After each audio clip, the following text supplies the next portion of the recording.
नमस्कार साथियों, बांग्लादेश की पूर्व प्रधानमंत्री शेख हसीना को कोर्ट ने सजाए मौत सुनाई है। साथियों, आखिरकार शेख हसीना को सजाए मौत क्यों सुनाई है और ये इतिहास में पहली बार है कि किसी पूर्व प्रधानमंत्री को कोर्ट ने फांसी की सजा सुनाई है। तो साथियों, उन पर लगे सभी इल्जामों को जानते हैं एक एक करके। इससे पहले मैं उनके इल्जामों को बताऊं, उससे पहले मैं कुछ घटनाएं अपने भारत की आपको जरूर बताता हूं। जिसमें पहली घटना है बाराबंकी 2 सितंबर 2025 को रामस्वरूप मेमोरियल यूनिवर्सिटी के LLB छात्रों पर लाठी चार्ज हुआ था। दूसरी घटना पटना में 7 अगस्त 2025 को बिहार STIT के परिणामों पर स्पष्टता की मांग कर रहे छात्रों ने डाक बंगला चौक पर प्रदर्शन किया, जिसके बाद पुलिस ने उन्हें तितर बितर करने के लिए लाठी चार्ज किया था।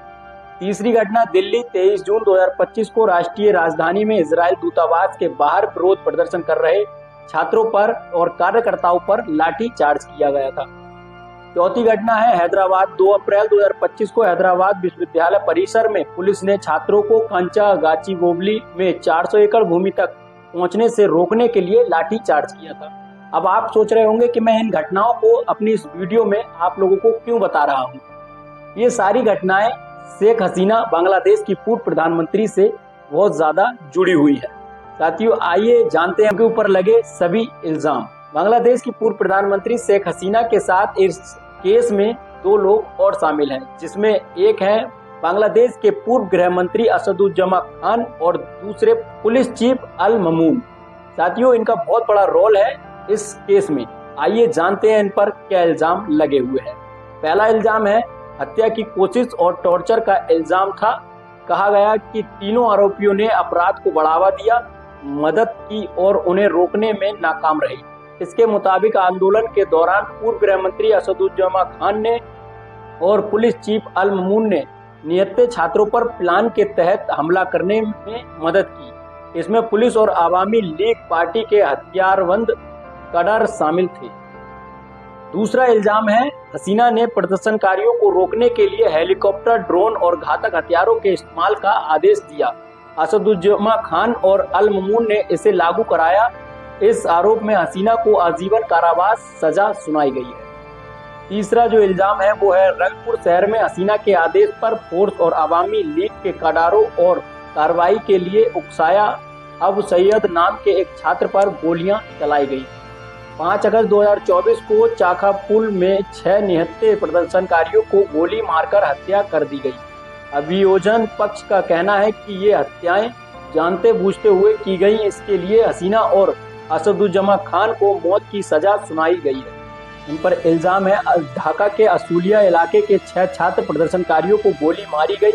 इनमें 5 को मारने के बाद जला दिया गया और 6ठे छात्र को कथित तौर पर जिंदा ही आग के हवाले कर दिया गया। इस आरोप में हसीना और गृह मंत्री कमाल को सजाए मौत की गई है। इन 3 आरोपियों में से एक आरोपी को सजाए मौत नहीं देकर बल्कि 5 साल की सजा सुनाई गई है। आखिरकार 5 साल की सजा क्यों सुनाई है? तो कोर्ट ने कहा अल ममून ने जो जुल्म किए हैं वे मौत की सजा के लायक थे। हम उन्हें दोषी करार देते हैं, लेकिन उन्हें एक हल्की सजा देके, क्योंकि अल ममून ने अपना जुर्म कबूल कर लिया, पूरे घटनाक्रम का सच्चा और पूरा खुलासा अदालत के सामने किया। उन्होंने इस साजिश में अपनी भूमिका और बाकी आरोपियों की भूमिका का पूरा ब्यौरा दिया था। इसलिए अल ममून को फांसी की सजा ना देकर बल्कि एक हल्की 5 साल की सजा दी गई है। ये सजा सुनाने के बाद बांग्लादेश की पूर्व प्रधानमंत्री शेख हसीना ने अपने पक्ष में कुछ बातें कही हैं। वो कौन सी बातें हैं, जरा सुनिए। मेरे खिलाफ सुनाए गए फैसले धांधली से घिरे एक ट्रिब्यूनल ने दिए हैं। इस ट्रिब्यूनल को एक ऐसी सरकार ने बनाया है, चलाया है जो चुनी हुई नहीं है, जिसके पास कोई लोकतांत्रिक जनादेश नहीं है। मुझे अदालत में अपना बचाव करने का कोई निष्पक्ष मौका नहीं दिया गया। मैं एक निष्पक्ष ट्रिब्यूनल में अपने ऊपर आरोप लगाने वालों का सामना करने से नहीं डरती। हमने हालात पर से काबू खो दिया था, लेकिन जो कुछ हुआ उसे नागरिकों पर हमले से सोच समझा हमला कहा नहीं जा सकता है। साथियों, बहुत कुछ चीज़ें जो आपको स्पष्ट नहीं हुई होंगी और शायद हो भी गई होंगी। अगर हमारी वीडियो आपको अच्छी लगती हैं तो आप हमारे चैनल को सब्सक्राइब कीजिए और हम अपनी पूरी लगन और मेहनत से ऐसी वीडियो बनाते रहेंगे। नमस्कार, जय हिंद, जय श्री राम।